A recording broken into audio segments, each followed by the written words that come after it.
Thanks, Olivia.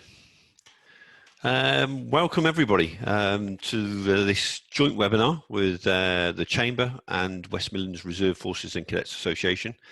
I am Lieutenant Colonel Stuart Hitchman. I'm a board member of the West Midlands Reserve Forces and Cadets Association, specifically looking after the Worcestershire area. And I'm a serving reservist after many, many years, having commanded a regiment of artillery and really been a full-on experience of reserve forces and its role over many years. And mixing with that day job is I am head of digital and ICT for Rooftop Housing Group. So I have a good position of understanding the reserves, equally understanding business requirements and business life. So it's a pleasure for me to be able to host this and do the introductions. First off, of course, is thank you for your time today, especially given the global pandemic and everything else that we are going through. And so it is a huge thank you for you taking the time out and listening into us today, and hopefully offering up questions, which I think we'll be very keen to answer and support you with. Today, we are going to hear something that is really close to all of our hearts, I'm sure, and that's all about talented people and absolutely the business requirement for talented people. They make a difference to a business, and they really can be the lifeblood of a business in terms of their performance. The Armed Forces trains, develops people throughout their career, and I think it's understated, it's not very recognizable, the amount of training people get and the qualities that they can bring to any business. And so I think some of the presentations today, you will hear about this and those skills and capability that it can bring to a business. What we are going to talk about is things called Armed Forces veterans, which some people may already have a vision of what a veteran is. Again, a challenge to you is a veteran could be a 24-year-old person. They will have served, they may have done an incredible amount of experience in time served, but they may have left the armed forces for multiple reasons. And they are termed as a veteran. So don't think the veteran terminology means those that are in retirement or fought in the Second World War. Veterans are very much a complete cross-section of our society from both age, gender, and ethnicity. Also, you will hear about Armed Forces reservists. Again, a complete spread of people who are reservists. So that means they are part-time serving in the Armed Forces. They are also in employment in our industries in our area of Hereford and Worcestershire. So two terminologies that you will get to hear about, but they are real people who are very much in the employment market, are there with great capability, and hopefully will make a huge difference to you as a business. So from that, I think I've set the scene slightly, and what I would like to now do is hand over to Phil Sinclair. Phil is going to talk to you about the Armed Forces Covenant and really give you that introduction to what that is and his role in that. So if I can hand over to you, Phil. Sure, thanks very much indeed for that. Hello everyone, nice to see you all, and a number of familiar faces, so it really is good to see you. As Colonel Stuart says, my name's Philip Sinclair. I am a Regional Employer Engagement Director, work for the Defence Relationship Management Organisation, and I'm regionally based alongside my colleague Bobby Birdie. Bobby's joined us today, and we're between us, we cover the West Midlands. Defence Relationship Management is partners rather with organisations throughout the United Kingdom to support civilian employment for the armed forces community. That community includes reservists, military spouses and their partners, veterans, cadet force adult volunteers. Our role is to advise organisations on how to improve fairness for the armed forces community in the consumer market, and to encourage businesses to adopt forces-friendly human resources policies. As Reeds, representing DRM, we support, Bobby and myself support businesses across the West Midlands to help them recruit and retain members of the armed forces community, so that those businesses can access the transferable skills that former service personnel bring to the civilian workplace. And we do this working in partnership with a number of different organisations and charities, a couple of whom are represented today and will be speaking to you shortly. Our primary engagement tool to do this is what we call the Armed Forces Covenant. And many of you will be already familiar with the Armed Forces Covenant, but we use that to help organisations develop appropriate pledges that reflect how their organisation can best show their support for the armed forces community. And then once committed, we then cement and strengthen that relationship through the Defence Employer Recognition Scheme, about which a little in a moment. And Defence seeks to recognise supportive behaviour through that scheme, acknowledging the value that businesses bring to meeting its defence people objectives, and it encourages employers to support defence and inspire others to do the same. The scheme encompasses 3 awards: bronze, silver and gold, that represents bronze, those that pledge their support; silver, those who demonstrate their support; and gold for those who advocate their support. Time precludes me to go into too much of a detailed explanation about that now.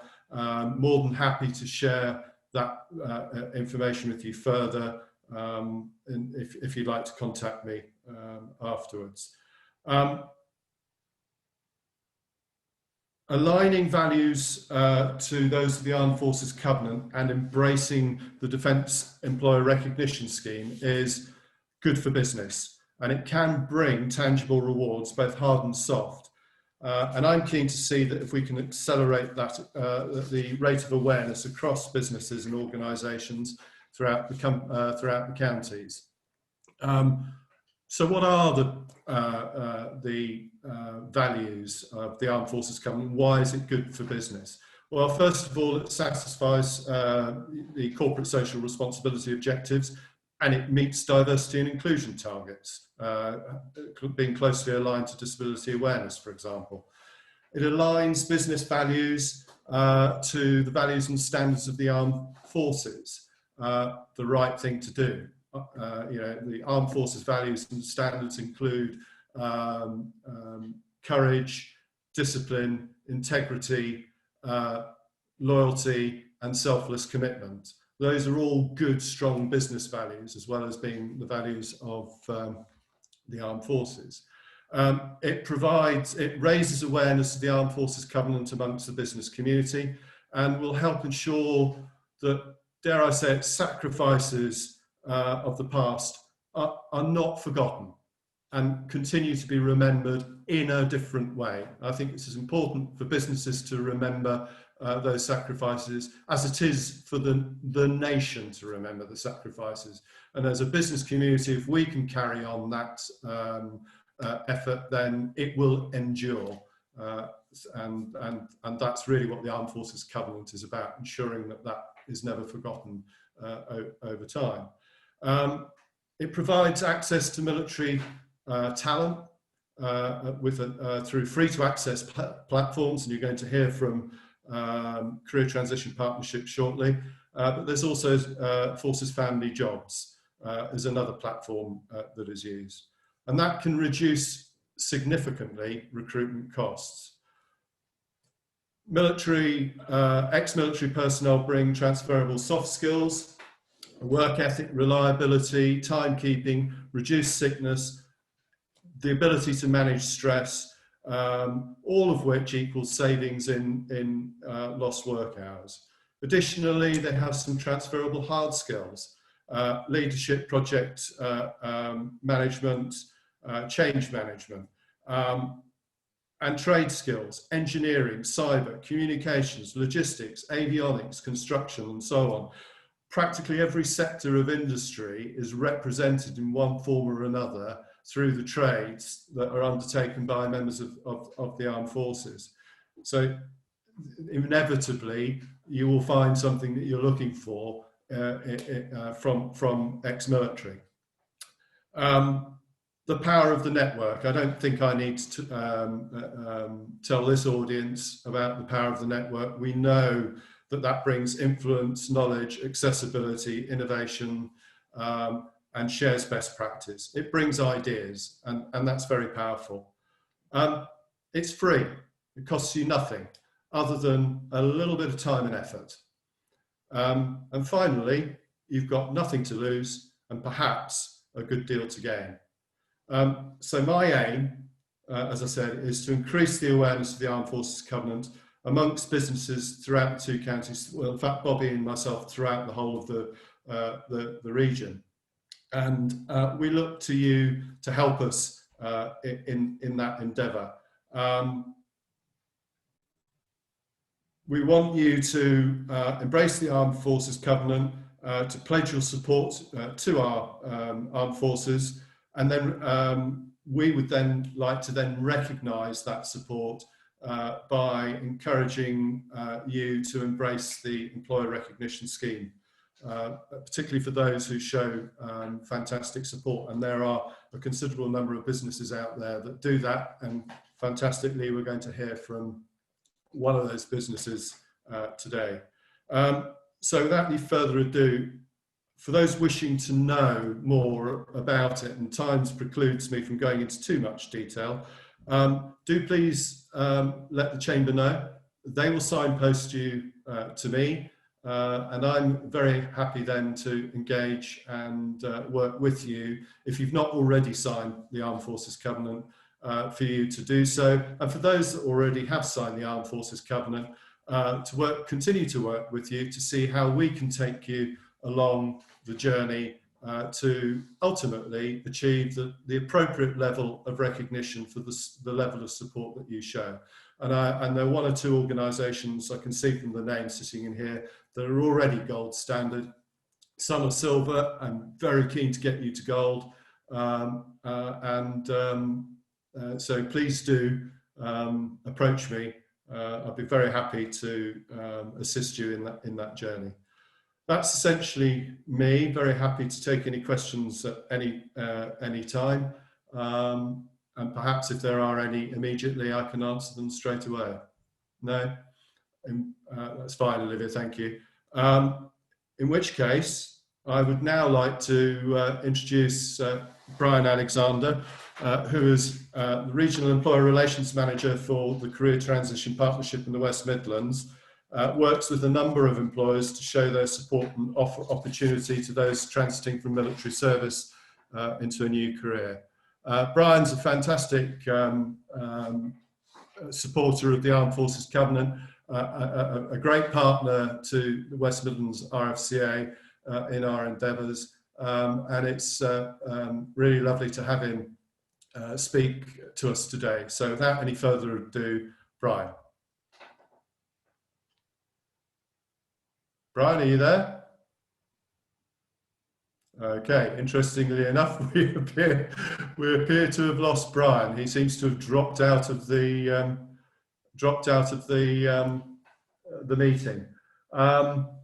In which case, Mark, I'm going to jump to you early, if I may. I do apologise. Hopefully Brian will rejoin us, but Mark, if I might introduce you, Mark Johnson from Athenium. Athenium received the Employer Recognition Scheme Silver Award this year, and very deservedly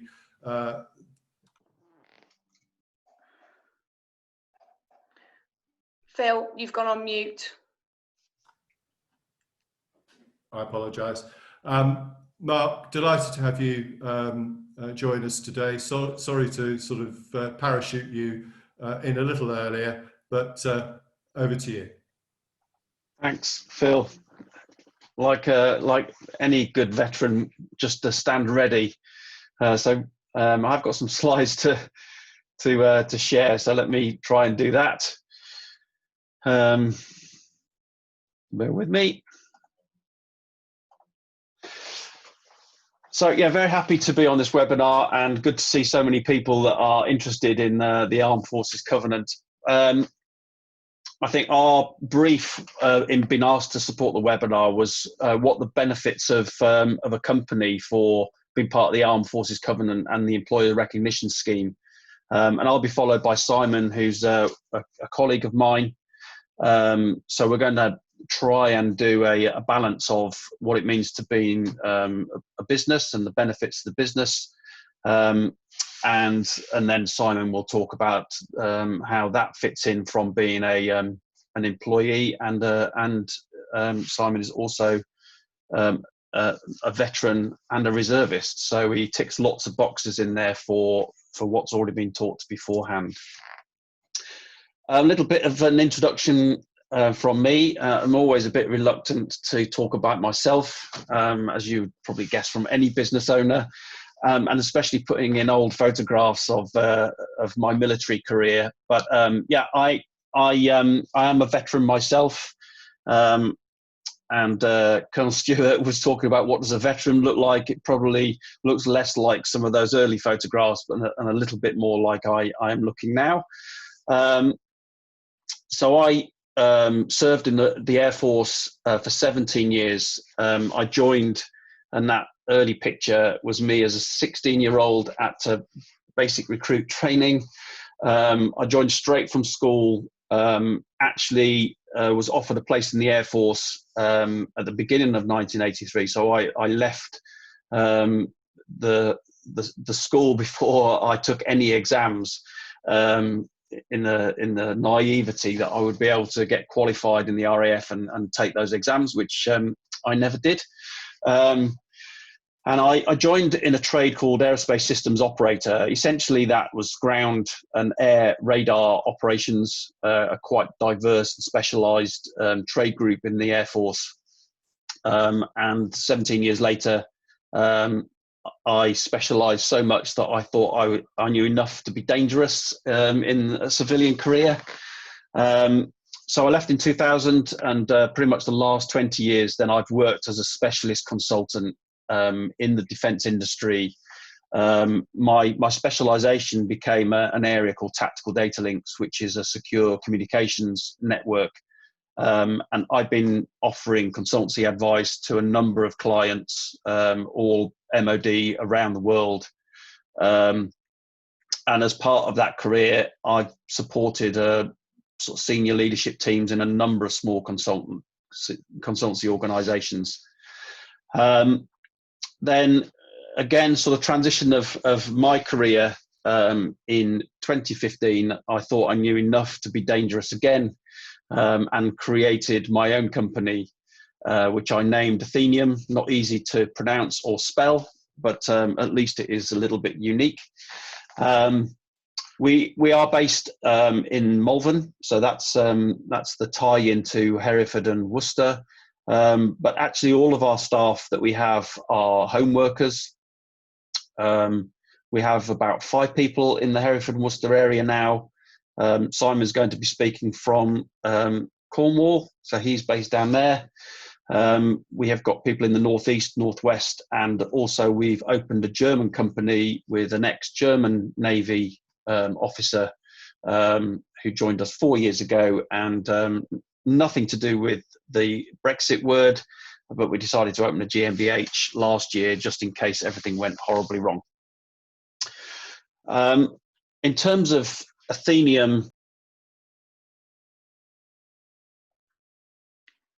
Sorry, Mark, you seem to have just gone on mute. I apologise.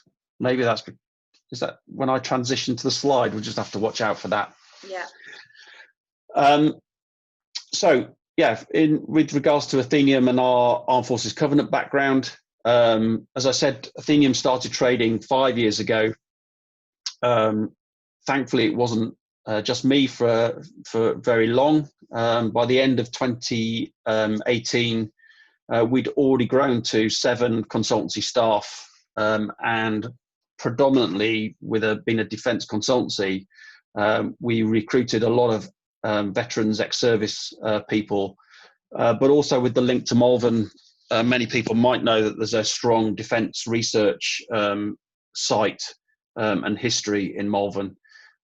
So we were picking up a few defence research people as well, who once upon a time were employed by the MOD before it became Kinetic. So it's almost intuitive that those staff have been working with the military also most of their careers. I would say that around about that time, it's always been apparent that the ethical background of the kind of organisations that I've worked for, and certainly the one that I wanted to promote, was coming forward from the military ethics. There's been already on this webinar a lot of words about the skills and experience that the people serving in the military get. I echo those. I'll probably mention a few of those throughout this presentation, and I know Simon is going to talk about the skill set that we need. But the culture of Athenium is very much still defence orientated and military orientated.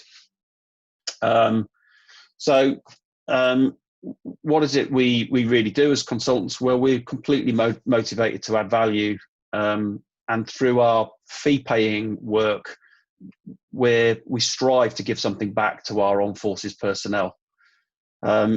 In respect to what we add to the projects that we work on, it's really important that if we give good advice, then the solutions that our MOD customers are buying will end up with much better kit being deployed by our current armed forces staff.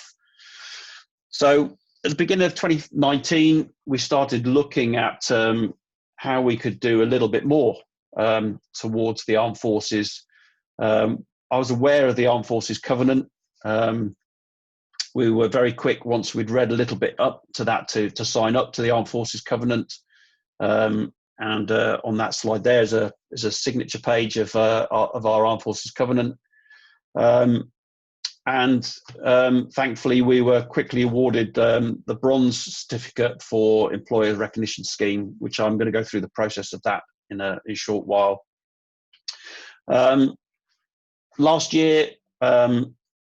This year, nothing to do with lockdown, but we recognised that the nominations were open again for going to the silver level, and we spent a bit of time working with the likes of Phil to look at justifying whether we could get awarded silver. Needless to say, we were delighted that recognition came through earlier this year. I'm not on mute this time. So why is the Armed Forces Covenant so important in generally? That's me speaking as a business owner. I'm clearly in the defence sector, and obviously I'm speaking from being a proud veteran. I believe that being part of the UK Armed Forces is a very special privilege. It's not for everybody, but those that choose to serve, even if it's from the age of 16 like myself, and not really know what they're getting into, you realise very quickly that those people are not part of a normal life for the time that they're serving. Very often they're sacrificing what most people would see, staying in their own towns around their families, and of course some are paying the ultimate sacrifice. And that sacrifice not only impacts the individuals that are serving, but it flows through to those that are families of those serving members. Quite often you don't see your loved ones for many, many months, if not years. So again, sort of talking from my experience and from the heart, is that any little bit of support that you get from any walk of life while you're serving, knowing that you've got people behind you. I mean, the armed forces are treasured in this country, but sometimes those little gestures of support go a long way to keeping up morale. So the Armed Forces Covenant, when it was introduced, I think the intention of that, from my point of view, was to try and get people to sign up and to back our military. As you're transitioning from the military, again, speaking from my experience, it can be very daunting. And I left in 2000 when there wasn't that much support. I was lucky enough to be offered a career path, and that was my choice to leave a little bit earlier than perhaps was expected of me. But I know from my first 18 months to 2 years into civilian life, it was a very strange experience. It was exciting, but reflecting back, I would say that it was such a sea change. And I think supporting the armed forces in that transition through initiatives like the Career Transition Partnership, being properly mentored, it is really important. And the Armed Forces Covenant and the organisations around the Employee Recognition Scheme and the Career Transition Partnership absolutely doing the right thing to help that transition through. And then we have the reservists, and Simon can touch on the link into this. Continuing supporting those that are a reservist, whether they've never been in the military themselves and they've chosen to be a reservist to do some weekend work, to go on regular exercises, or whether they've specialised like Simon has and is offering to do a few weeks a year. That shows real dedication, and I think a company matching that commitment of the people that want to continue serving or want to serve as a reservist is equally as important to supporting those that are in the armed forces or are leaving the armed forces. Touching on why the Armed Forces Covenant is so important to our business. Well, ultimately we are a defence related business, so there are obviously benefits to that, and without poaching people out of the armed forces, it is beneficial to get really current, high quality individuals that then go on to support our defence customers.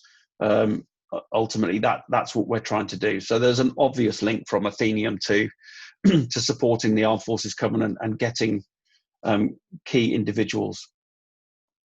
Clearly, the rewards we get from employing those armed forces is immeasurable, and again, there's a lot of qualities in the training that you get from armed forces personnel. We're really lucky to have a lot of highly capable staff, and not only with their knowledge and experience, but with all the other qualities that Phil was talking about, that ingrained in the early parts of the military career. As I've already mentioned, it was a motivation of ours to give something back to for those people that have given us so much. So it's an easy decision to recruit people, to help them transition, to mentor them through their early parts of the career, and hopefully we would flow that down, that mentorship. We're just about to recruit another ex-Royal Navy guy at the end of this year, and I'm pretty sure that everybody we have in the company would follow that mentorship through and help him transition. So from a business perspective, I've talked about the culture of Atheneum and that it's based on the military. It is, you know, kind of work hard, can-do attitude, strive to provide excellence, and frankly, that promotes a really good feel-good factor for everybody in the company and those around us. I just want to go through a little bit of the flow for those that are thinking about supporting the Armed Forces Covenant. I know, Phil, you've talked a little bit about this, but from our point of view, achieving, first of all, signing up to the Armed Forces Covenant and achieving the Bronze Award was a reasonably painless experience. The pledge of the Armed Forces Covenant and signing up to those, when you sign up to your pledge, and I've just copied and pasted the words in there, which is, you know, committing to honour the covenant itself, and recognise the value of those serving personnel, reservists, veterans, and families. Well, that's a lot about what I've talked about so far. What does that mean in principle? Well, again, part of your pledge is to being proactively armed forces friendly, seeking to employ veterans, striving to support spouses. From a reservist point of view and from employing spouses, if there's people detached, then being more flexible with leave policies, etc., is a key part of conditions, or try to be flexible around recruiting these people. Offering support to cadet units is equally important. We don't have that privilege so far in an Atheneum, but again, that's something that is part of the pledge in principle. And then other relevant commitments, and I'll come on to some of the things that we thought was important to us in our journey to getting silver. Promotion of the Armed Forces Covenant, well, I'm hoping that's exactly what I'm doing, not gratuitously, but obviously those that are around us know every email that you get from somebody in Atheneum has got our Armed Forces Covenant Award at the bottom of the signature block. So, but we do regularly put out on our social media channels that we're involved. So, as I said, in 2019, we signed up. We were delighted to be awarded the bronze certificate, and yeah, we've been promoting that ever since. I think we're still on the list, although we've now gone through to the dizzy heights of silver. We're still down as somebody that's got the bronze level of certificate. So that comes into this year, where achieving the silver employer recognition scheme was something that we wanted to give it a go. Actually, when we put forward for the bronze, the window for applying to silver was not open. So it is something that is quite privileged, and you have to look for the window of opportunity to go and nominate to do that. It's a little bit more stringent. There is quite a bit of other essential criteria that you have to cover off. Thankfully, we had some guidance. Thanks to Phil for that. We went through the form and we covered off most of the areas that I've already talked about in terms of recruiting ex-service staff, providing some flexibility to reservists, were the two key areas that we had. So through that form filling exercise, through that application form, which is a self application, but we recognise that it was going to be a selection. We endeavoured to communicate our culture and cover off all the essential criteria that I've mentioned on the previous slide. By the beginning of this year, we were clearly employing more than one veteran. We do have two reservists, so Simon is going to talk about himself and his activity in the reserves. But we have one other member who is a more of a full-time reservist, actually, that works for us part-time. And in principle, we don't currently have any spouses or partners or cadet force volunteers. But of course, in principle, we would support that if somebody came to us for a job that were in that criteria. We also, in terms of further examples, we were very proud at the beginning of this year to be asked if we would consider sponsoring the RAF Rugby First 15 team. It's just a bit unfortunate that they didn't get to play many games this year, but that will get carried on to next year. So that sort of extracurricular activities that we promote with our ex-military guys and the sponsorship of the RAF Rugby is something that we focused on. I think that's probably an edge as well, not just ticking a box to say that you recruit somebody. That was as equally important to us. And then the nomination was supported by a testimony from Simon. I think that's the basis of what he's going to be speaking about next. And also from the engagement team, the West Midlands, that was invaluable support as well. And yeah, I was really delighted to be given an email to say that we'd been awarded that, and then that's myself at the front of my house during lockdown being given a certificate, and it really does mean a lot to us.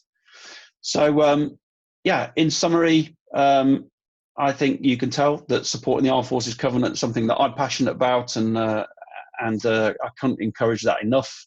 It has really been excellent for our business to reinforce some of the ethics that are a part of our business anyway. Increasing the networking with the regional engagement team has been excellent, and promotion of our commitment is something that will keep going, because ultimately it makes us all feel good in the company. So I guess I'm now going to pass on to Simon, unless there are any questions. I need to stop sharing first, Simon.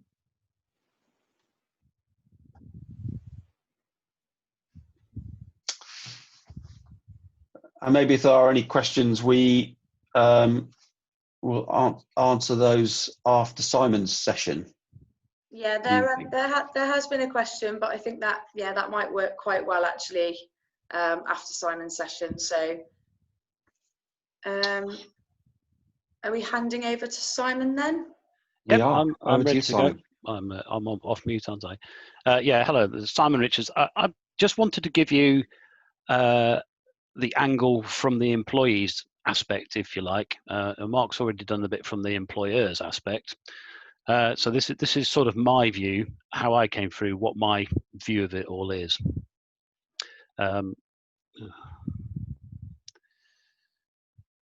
Okay, so I'm Simon Richards. I'm ex-Royal Navy. I'm a ex-Royal Navy observer. I'm now a consultant at Athenium, tactical data link consultant, and I am also a reservist. I do service for the Royal Naval Reserve Air Branch.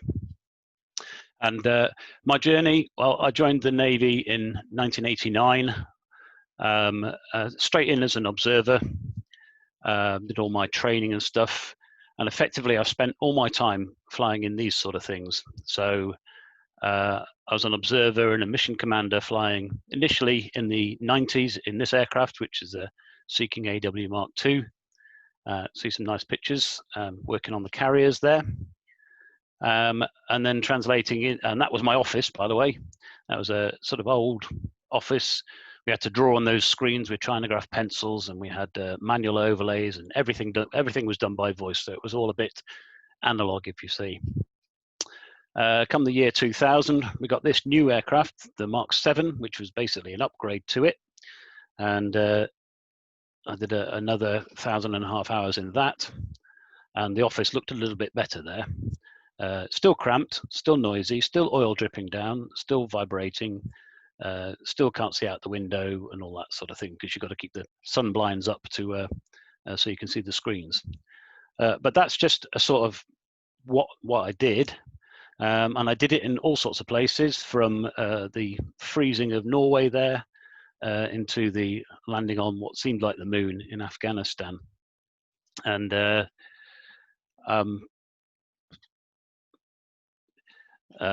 if you're wondering if Afghanistan is a horrible place, it's not. Look at that; it's absolutely beautiful. And I'm talking about the picture of the land, not the picture of me. I've also done operations in the Adriatic back in the early 90s for the former Yugoslavia conflict. And I was in the Northern Gulf in the late 90s for some Iraq type stuff. And I was also 3 times in Afghanistan doing some land warfare type stuff. So that's basically my background. But luckily, in my last 6 years, I was able to get my way to be a trials engineer working for ATEC, which is basically the military and Kinetic working in partnership to carry out trials. And so my job was to carry out trials of mission system software updates on the Sea King Mark 7. And they happen every 6 months or so. A new piece of software would come along. We would take a look at how it worked, look at it in the rigs, look at it in a trainer, and then take it airborne and assess it for its safety and to make sure it still did what it's supposed to do. And the good thing about getting into this position was it meant that I could move my job into a more detailed area that I was interested in. I was particularly interested in tactical data links, and in the testing for this, it meant I could get really down into the ones and zeros, and also on the mission system as well. So I was lucky in that I was able to sort of mold my career into a path that made it more easy for me to transition to the outside to do something I actually wanted to do, which I think is quite important. Towards the end of that, I don't know if you know about it, but the Sea King Mark 7 was decommissioned, and the replacement for it is called Crow's Nest. And basically what they're doing is they're taking the outstanding radar out of the Sea King and sort of integrating it with some upgrades into the Merlin aircraft. And there's a picture of one of the early flyers. And there's another sort of picture. It's obviously an artist's rendition.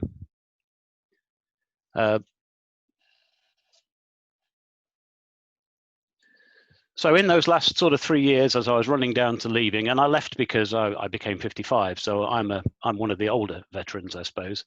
I did have the opportunity to extend until I'm 60, but I just didn't want to carry on.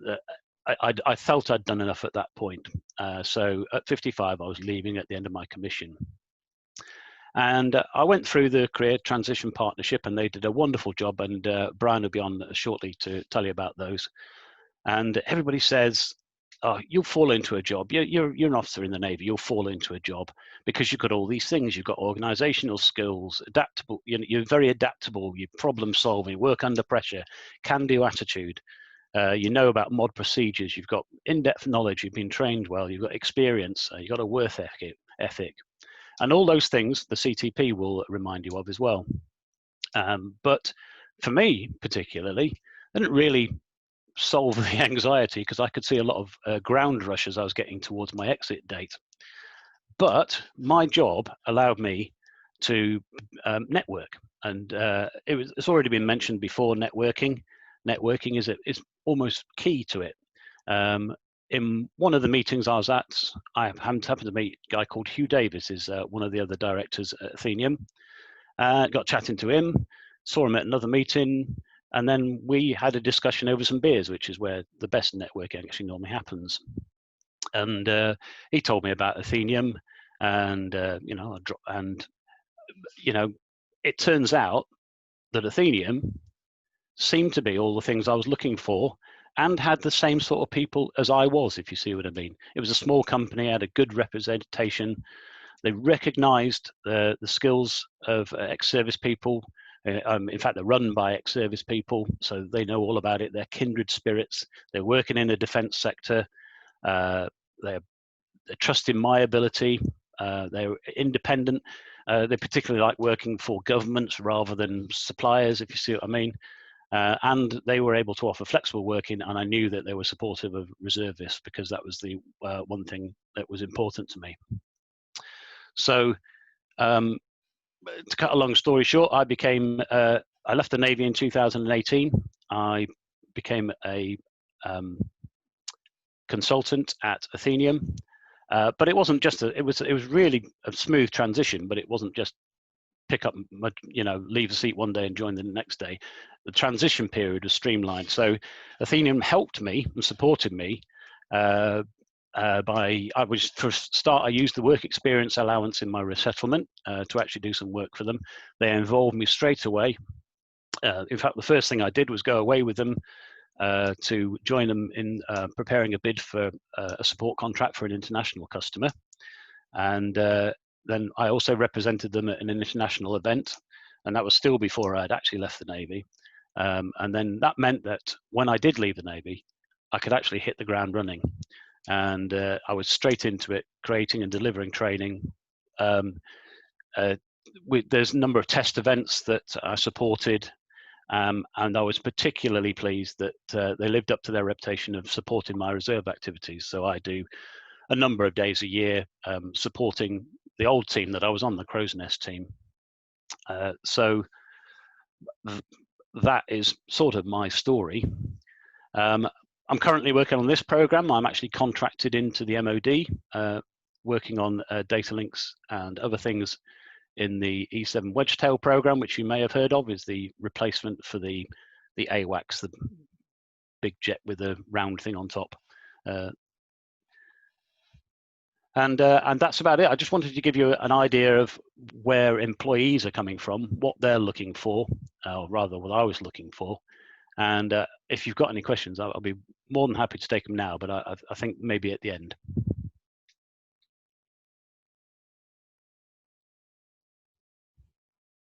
Okay. And I presume that now Brian's back in, I think we're going to hand back over to Brian and the Career Transition Partnership. We are indeed, Simon. Thank you for that, Brian. I hope you're still there, Brian. Are you still there? I'm still here. Thank you, Brian. Great, thank you, ladies and gentlemen. I was explaining who Brian was just before I hadn't noticed he dropped out. But meet Brian Alexander from Career Transition Partnership. I won't go into too much detail. He'll explain exactly who he is and what he does. Brian, over to you, my friend. Well, thank you very much, and thanks for being patient with my technical dropout. My broadband just completely went, but I'm here now, and hopefully it will be a stable platform throughout the piece I've got to speak about. So I am the Employment Relationship Manager for the West Midlands. My geographical responsibility goes from Rugby all the way to Aberystwyth, and north of Stoke, just south of Worcester. A colleague of mine, Sarah Stafford, she would have been on today, but she's not well. It's nothing to do with COVID, thankfully, but she's not well. She covers South Wales and Herefordshire. I'm ex-forces myself, but I'm not going to talk about that. I'm going to talk about the Career Transition Partnership, what we do and how do we do it. So first of all, the Career Transition Partnership is a partnership between the Ministry of Defence and a company called Right Management.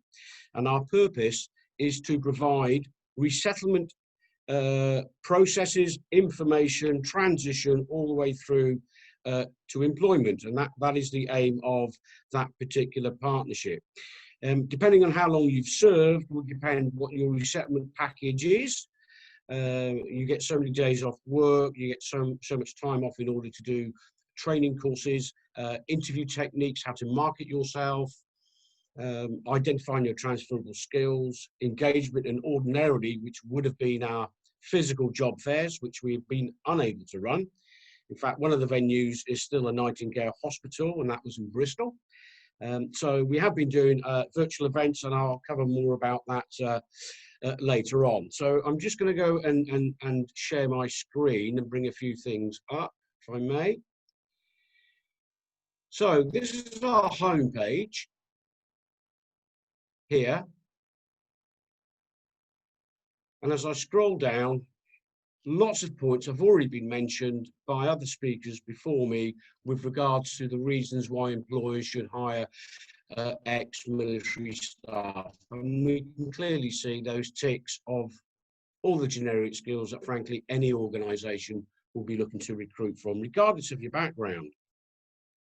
Now, in order to recruit with us, it is completely free. It is completely free to post any vacancies on our jobs website.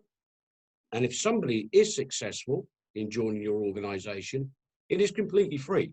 We are not an agency. We're not doing it for any slice of the pie or anything like that. That's not what we're about. Our role is to get those from the armed forces and veterans into employment, because we do support those who may have been out a number of years. And of course, with the situation we have got at the moment regarding employment, we may very well be starting to see a lot more of those veterans come back to our organisation for further assistance. In order to register with us, if you are thinking about doing so, all you need to do is go onto our homepage here and you click on register. You just simply fill out your email address, click submit. It will then go to a further page with the company details are then put in there. You then complete the form, online form, that goes into our software, and then you'll be contacted by an employment relationship manager. And for this region, it's more likely to be me, or it could be my colleague, Sarah, who covers the Herefordshire postcodes. But what else do we do apart from having our vacancies on our jobs website, where service leavers can clearly log in, view your vacancies and apply? Well, we do lots more as well. So at the moment, we have been running 14, since lockdown, virtual employment events. In fact, we had another one yesterday that took place, and we have got others programmed to come on later on the year. The last one is later on in November. So all I'm doing here is giving you an idea of some of the organisations that are taking place in the next one on the 15th of October. So we cannot fit all the brand names onto that page of companies that are engaged in that particular live event, which is run, in essence, exactly the way we are doing this now.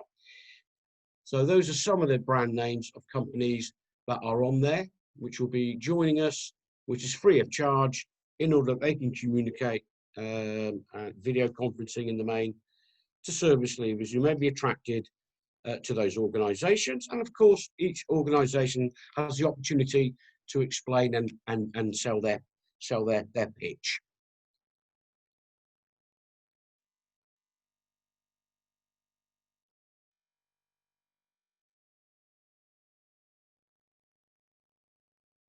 Okay, so marketing wise, yes, we've mentioned our jobs board. We have got our virtual events, but we also have regional bulletins that go out every single month. And it is completely free if you wish to have an entry into that bulletin. So to give you an idea, if I look at this one here, and this is the panel that I'm viewing with all the parts of the country broken down into various regions. So if I just click on the Midlands one now, and it will open up, and it gives an employment bulletin update. As I scroll through, it mentions our jobs website, links to it, our focus newsletter, which I will talk about in a moment, employer microsites that we also have, some of the larger companies we're engaged with. And as I scroll further down, we are putting in news of what's happening in the Midlands region with regards to more than often employment. And of course, we have companies that are invited to send in an entry where we can then have this mounted onto the bulletin, marketing your company and your organisation. Again, that is free of charge. It's a case of filling out a Word document and sending it back to myself. And then I then forward it on to the author. If you have any live jobs on our website at the time, I will then create a hyperlink into the bulletin for you. So again, when it goes out once a month and it's transmitted out as an electronic publication, then of course your vacancies and that article about your organisation will also appear.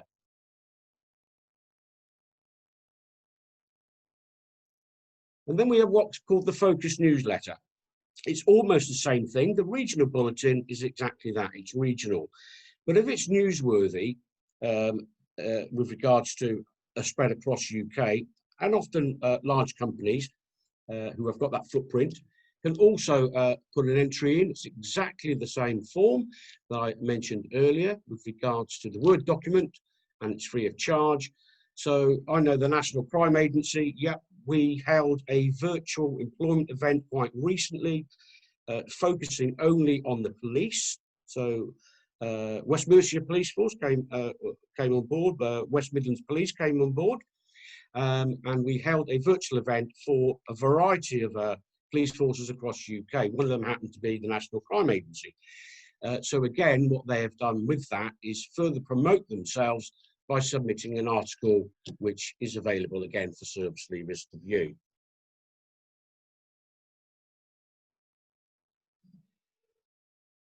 So, in conclusion, that is really what the CTP do, the Career Transition Partnership. What I do is I'm the Employment Relationship Manager. I cover the West Midlands region. I already mentioned with previous Mark Johnson. Mark Johnson's on the system with us, advertising vacancies. Mark, thank you very much for that. And you know, if you're welcome, if you've got vacancies, then please do register if you wish to. We look forward to those engagements. Thank you very much. Are there any questions?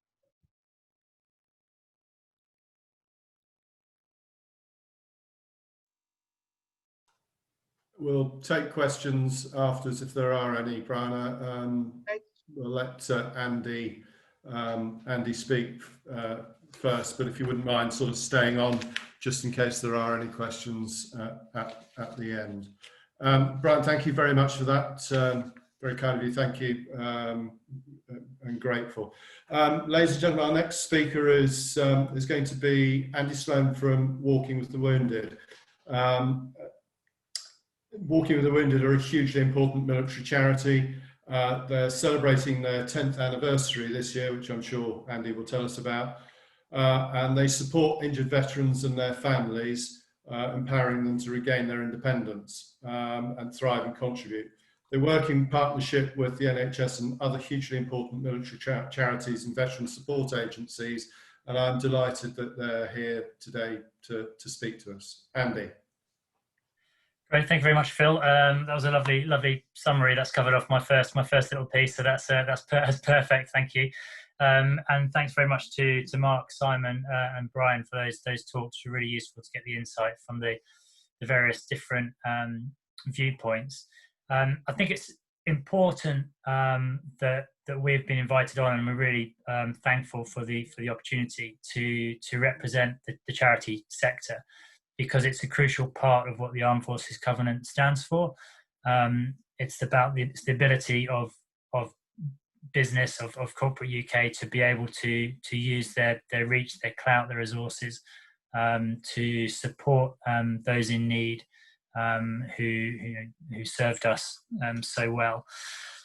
So I'm going to give you a quick overview of Walking with the Wounded. Some of you, I'm sure, hopefully have heard of us, although I suspect a large number not, for various reasons I'll come on to. Ways you can get involved with us, which also applies to the many other military charities that are out there. How we can help support your covenant commitment, both in showcasing it and helping you work through your awards with Phil and the other engagement directors. So Walking with the Wounded, you may have seen us predominantly from the news with our expedition patron, the Duke of Sussex. We're very fortunate to have that association and to get the coverage that we do.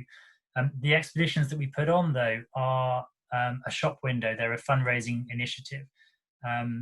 All the expeditions are funded by corporate sponsors, and the money goes to our programmes supporting employment, mental health, and care coordination.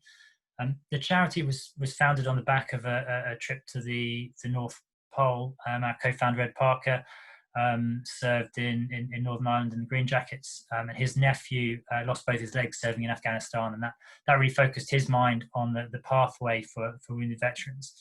And he developed the charity, which initially was a grant giver and has evolved with its own programs now to plug that next step for ex-military in need, looking to get back into employment. But we've kept up the expeditions. The North Pole, he got told that it would be crazy to take wounded veterans with him, and they were the fastest team to the pole that year. Prince Harry, as he was at the time, got involved, which obviously lit the PR touch paper, and so we've kept up the tradition of expeditions with the South Pole, the North Pole, South Pole, Everest, a walk across America, and the Walk of Britain, and currently our Walk of Oman, slated for later this year. They provide a great vehicle to raise attention for the determination and the positive aspects of ex-military.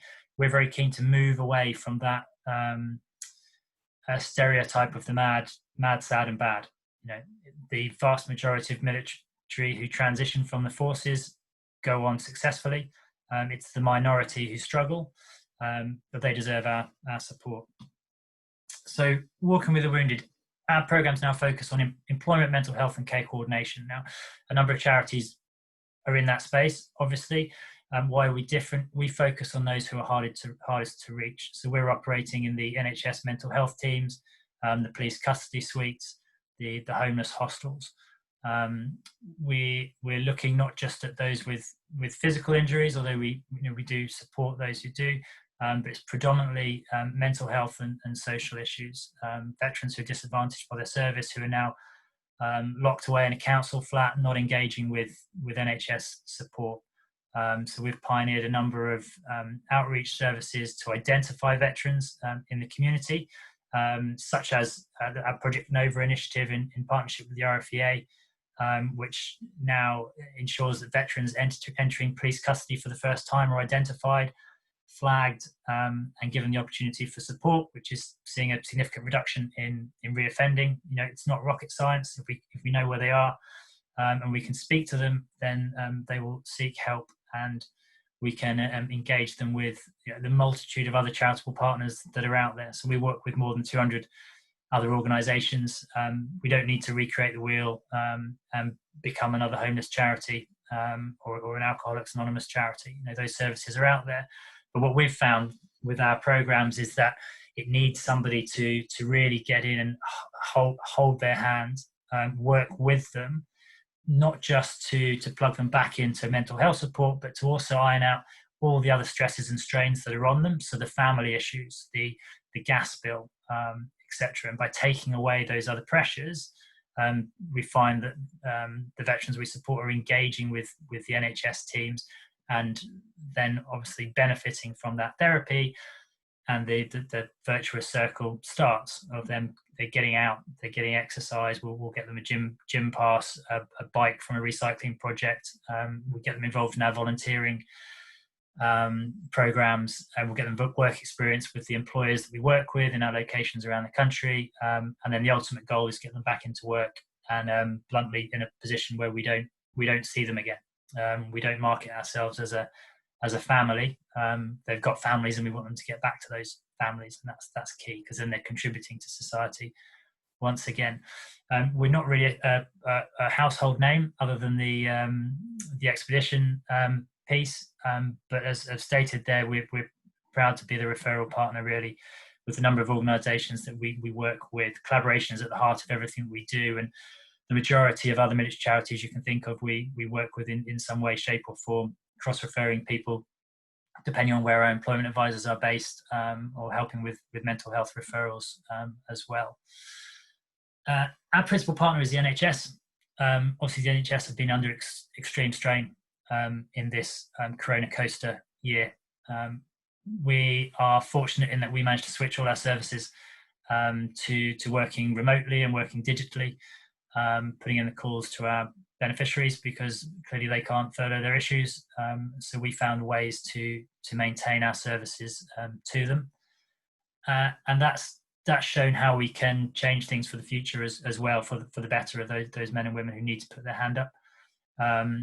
We focus on early intervention programs, and one of them, Head Start, is worth having a read if you've not heard about it before, either for if there are any personal issues or friends, family or employees who are looking to engage. We enable one-to-one private mental health care within an average of 5 days of referral.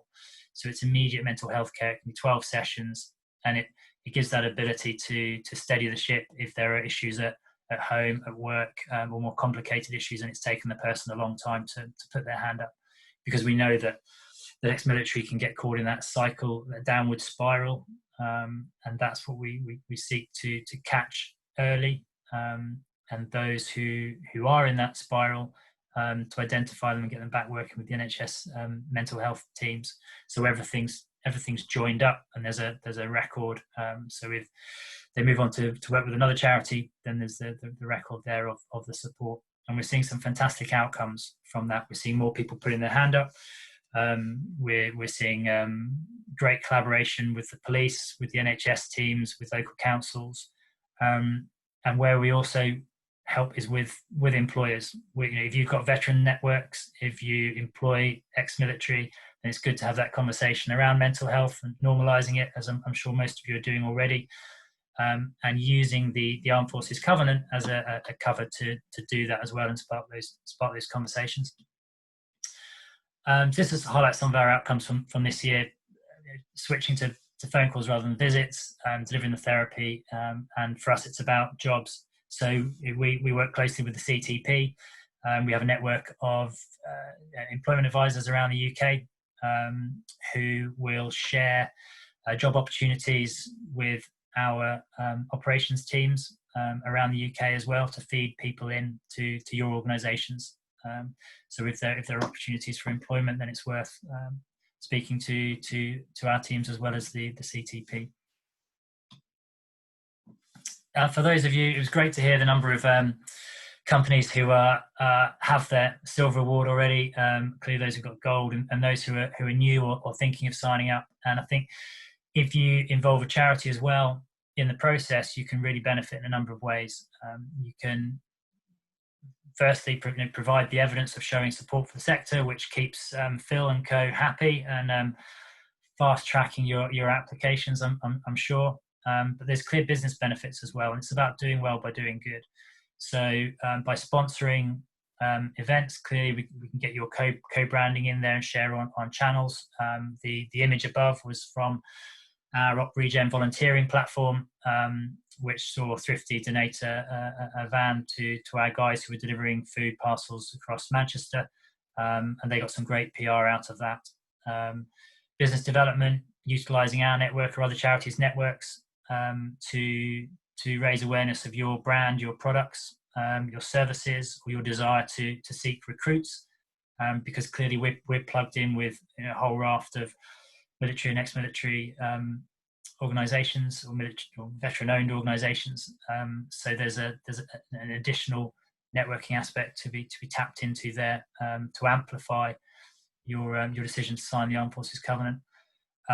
Speakers, we can supply a range of interesting ex-military, those who've been through it, who've seen it, done it out the other side. There's the people from our expeditions, obviously, who can talk about overcoming obstacles and resilience, but also particularly in this time of the Corona Coaster year, that can be particularly valuable in motivating teams and putting things into perspective for those who are struggling at the moment. Cause-related marketing is another opportunity to leverage the Armed Forces Covenant and support military charities without having to do something in the event space. I'm actually the event lead for Walking with the Wounded, so it's been a pretty punchy year for me, as we've seen everything cancelled again, and for the foreseeable future, clearly it's going to be very challenging. But by thinking about cause-related marketing campaigns associated to successes for you, can work really well, attracting positive local PR or trade PR, whilst also providing monetary kickbacks to charity.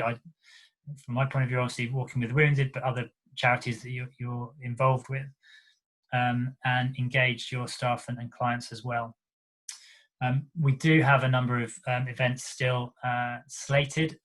We have a Christmas campaign called Walking Home Christmas, as you can see in the image there, which is a really easy way for your business, whether you're thinking of signing the Armed Forces Covenant or have already signed it, to showcase your support. Essentially, people register on a website, and we send them a pack with a Santa hat, and they do a walk where they are.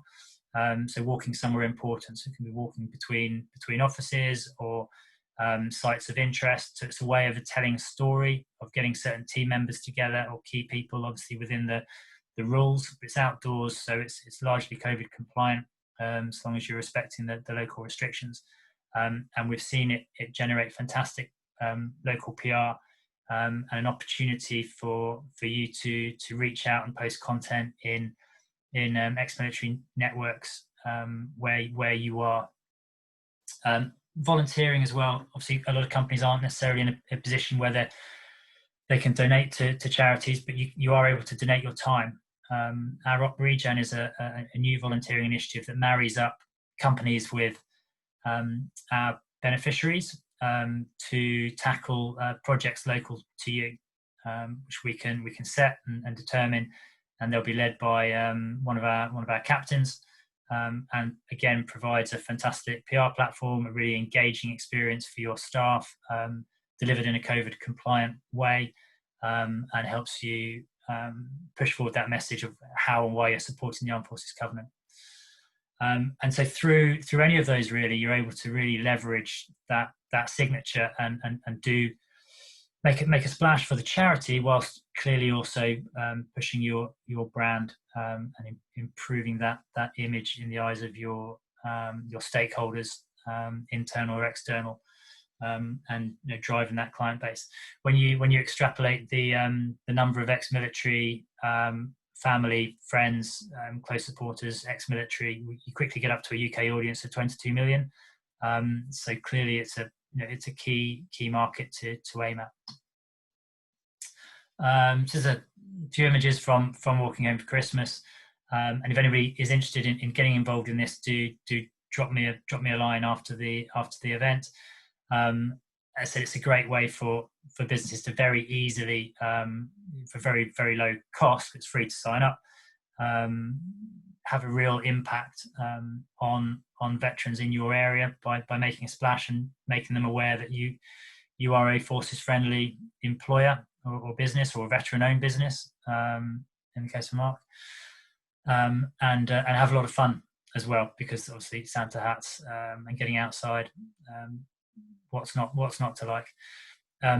Clearly mental health is the key issue this year, and that's what we're focusing our campaign around, because everybody's struggling, and for those ex-military in need, the COVID is the new battleground, and it's interfering in their support networks and the camaraderie that they can access.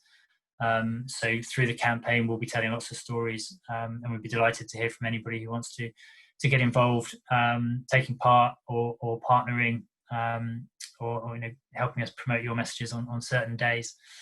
In Hereford, clearly there's a big military presence, and we work supporting the families of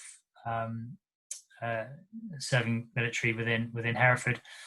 So there's a legacy of support there from Walking with the Wounded. We'd love to pick up wider conversations with more businesses in the area. So that's a whistle-stop tour. Essentially, I think the top line message to take away is that there are many really easy ways that you can get involved with us, with other charities, to promote your commitment to the Armed Forces Covenant. There's a lot of people sign up. I know Phil and his team work very hard with engaging everybody, and there's work to do for us all to showcase our commitments more. And often the charity route can be a real quick win for you that can deliver some results. So I hope that's useful. I'll be delighted to have conversations with anybody who wants to get in touch. So my details are there, and we'll circulate them, I'm sure, in the post-call notes as well. So thank you very much for your time, and wishing you all the very best. Andy, thank you. Grateful for that. Does anybody have any questions at all from to any of the speakers from today? Do please raise your hand or indicate, we'd be happy to take them. Yes, but go ahead, Olivia. There was just one posted from Karen sort of halfway through someone's presentation, so I don't know who's best positioned to answer this. Olivia, and Karen and myself will speak afterwards. Okay, no problem. If anyone else has got any questions, then they can be popped in the group chat, or more than welcome to take yourselves off mute if you want to have a conversation with any of the speakers. Give us a wave. Nope, that's fine. That's absolutely fine. In which case, I'm going to ask Lieutenant Colonel Stuart Hitchman to pop up once again to bring proceedings to a close. But thank you everyone for attending. Colonel Stuart. Yeah, thanks, Phil. First off, it's a huge thank you to everybody who's spoken today. Phil, Mark, Simon, Andy, and Brian.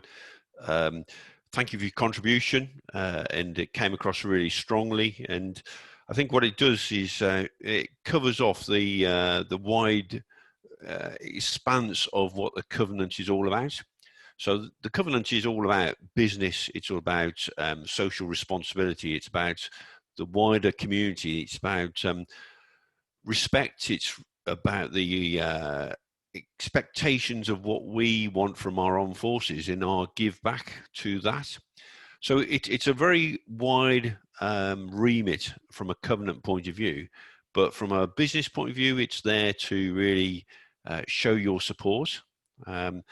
But also the elements of the covenant in those organisations that are involved with it really do help you shape things such as looking at reservists, looking at veterans in a different light, understanding them, understanding their needs, but also understanding their capability. And it is a incredible environment to work within, and I've been very privileged to work in that environment.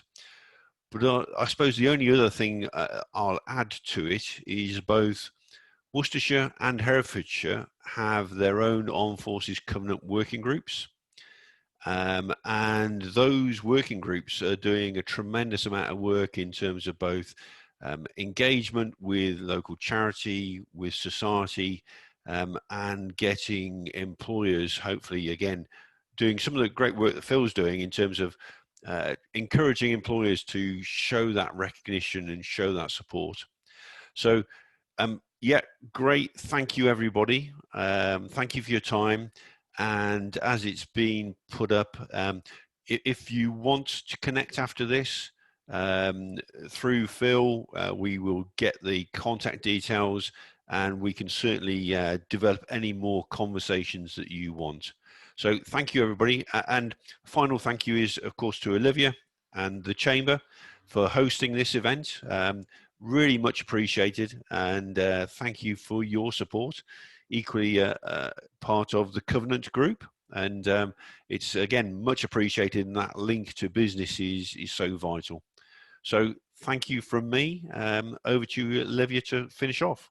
Yeah, no, I think you've summed it up perfectly, Stuart. Just a huge thank you on behalf of the Chamber for everybody for attending, everybody for speaking. Yeah, I hope you have a lovely rest of the day, guys. If there's anything that I can help with at all, just get in contact with the Chamber. I can put you in touch with anybody and help with anything you need. So thank you all for coming. Thank you to all of our speakers. I look forward to seeing you all again soon. Thank you.